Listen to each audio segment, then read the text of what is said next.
Les théâtres de Compiègne ont proposé sur les pas d'Ulysse un voyage au cœur d'installations visuelles, sonores et olfactives, pour une expérience immersive qui lie nouvelles technologies et mythologie dans le cadre du festival Les Composites. Ce projet, il vient de l'idée de faire travailler à la fois des artistes et des jeunes, c'est-à-dire que ce soit un travail extrêmement participatif sur un projet qui mêle les sciences et les arts. J'ai réfléchi à l'Odyssée d'Homère parce que on traverse des îles et je me suis dit si on peut travailler chacun dans des petits îlots isolés, le grand tout fera l'œuvre commune. Ulysse, c'est l'ingénieux, hein, c'est celui qui est malin, c'est celui qui invente, qui trouve des ruses, des astuces. Et comme on va travailler avec des étudiants des différentes sciences, on va pouvoir utiliser justement l'ingéniosité de tous ces étudiants. Et d'essayer de faire travailler un mélange entre ce texte fondateur et puis les nouvelles technologies et un regard poétique et artistique apporté par le reste de l'équipe, aussi des jambistes, parce qu'il y a des sonographes, il y a des musiciens, il y a des inventeurs fous. Après, c'était comment rassembler dans un espace toutes ces recherches pour créer le voyage. C'est là que l'idée est venue de présenter, de faire cette déambulation dans un endroit insolite. On voulait en chercher un qui soit peut-être à l'extérieur et on en avait un sous les pieds. J'étais à côté des caves avec Éric Rouchot et je lui ai dit mais tu crois que le public peut venir là? Parce que là c'est génial, il y a tout. Et en plus on rajoute le patrimoine, la découverte du lieu, etc. Et c'est là que l'idée est venue de construire cette déambulation, ce parcours labyrinthique dans les caves du théâtre.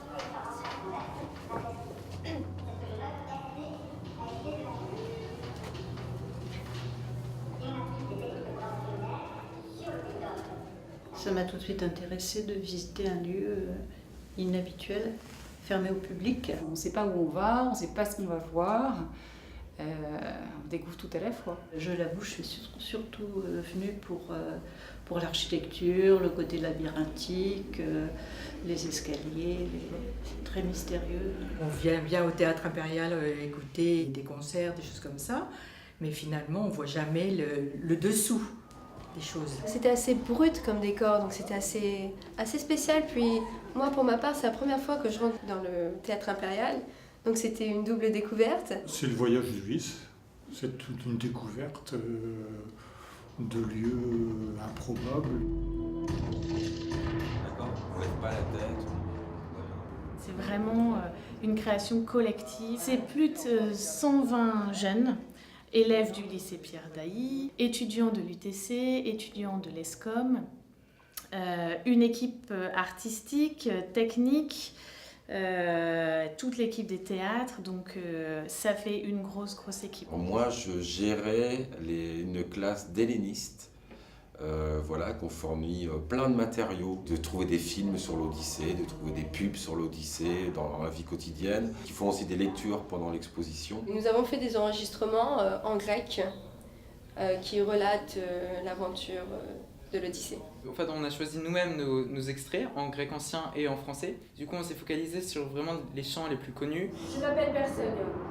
Et Personne est le nom que mes parents et tous mes autres compagnons me donnent. À ces mots aussitôt, il repartit d'un cœur cruel. Je travaillais aussi à l'UTC, donc là, c'est des étudiants qui sont informaticiens, ingénieurs. Il y a eu différentes propositions qui ont été faites, notamment par rapport au Lotus, des propositions acoustiques, des propositions musicales. Nous, ce qui est intéressant dans l'art, c'est que c'est pluridisciplinaire. C'est que le but n'est pas de mettre de la technologie en avant, le but c'est de mettre une œuvre d'art à la fin. Il fallait mettre en commun toutes les différentes, les centaines d'idées que chacun pouvait avoir pour représenter un peu cette histoire fameuse de Ulysse. Donc il y a eu énormément d'heures, c'est presque 2 ans de travail. Pour terminer le projet, on a eu toute une équipe avec une scénographe, avec un créateur vidéo, avec un créateur son, voilà, plein de gens pour habiller aussi toute cette histoire, puisqu'il fallait aussi donner une dimension esthétique.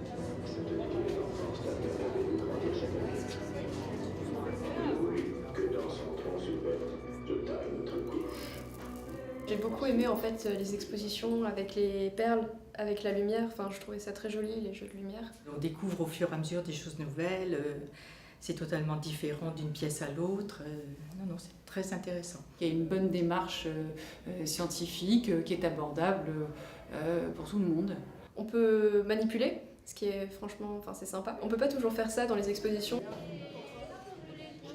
Mon métier est très tourné vers le numérique, avec la volonté d'intégrer le numérique dans la vie de tous les jours avec des choses simples, comme un clavier, ou il y a une autre installation que j'ai fait ici, c'est simplement le regard. Le regard devient un capteur.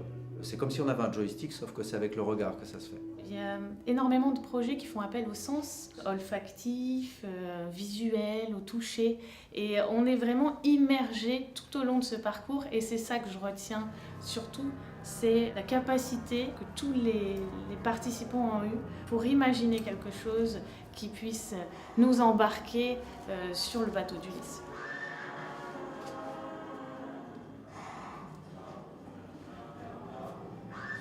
Il y avait l'aspect vraiment un peu laboratoire, un peu secret, et avec l'expérience, ça rendait vraiment un peu un côté mystique. Et j'ai aussi beaucoup aimé la partie avec les lotophages, donc avec les lotus qui sont placés un peu partout, et les lunettes qu'on devait enfiler. L'effet qui est rendu, c'est très un peu psychédélique et ça vraiment dérange un peu la vue.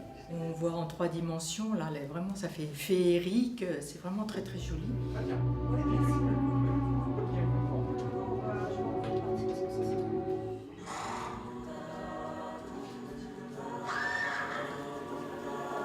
Tout le monde était sur l'imprimante et moi j'étais aussi sur cette superbe pièce avec toutes ces grosses pièces de bois qui sont entreposées et qui sont d'époque.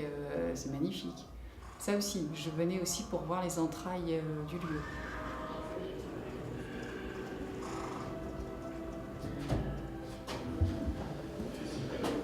J'espère qu'il y aura peut-être dans quelques années une autre suite, un autre épisode. Mon souhait, c'est en effet que le public à la fois apprécie cette visite un peu incongrue, insolite, mais aussi prenne un premier appui à partir de cette exposition déambulatoire sur cette histoire d'Ulysse, sur l'Odyssée d'Homère, parce qu'en effet, en 2018, nous allons créer un opéra au Théâtre Impérial qui s'appellera l'Odyssée, une création mondiale qui sera présentée ici sur la scène du théâtre.